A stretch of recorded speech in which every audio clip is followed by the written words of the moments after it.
Depuis plusieurs années, on se rend compte que le site a une capacité d'accueil limitée, puis notre programmation est de plus en plus importante. Donc, on a une limite de capacité de site. Et ce qui a fait qu'en 2011, on avait agrandi le site jusqu'à la rue Jacques-Parizeau.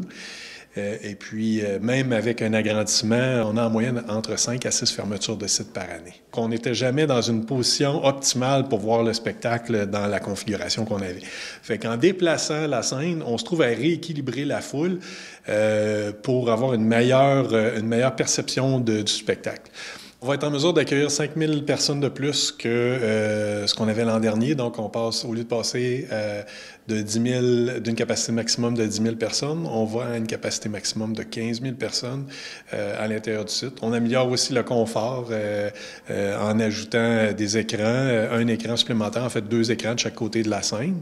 Et puis, on vient bonifier aussi avec du son supplémentaire à l'intérieur du site.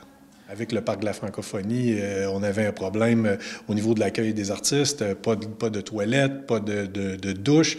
Quand on accueille des artistes internationaux, c'est une problématique. Donc, en déménageant vers le Parc Georges V, on a le manège militaire qui vient nous offrir une possibilité à cet égard-là d'avoir des loges.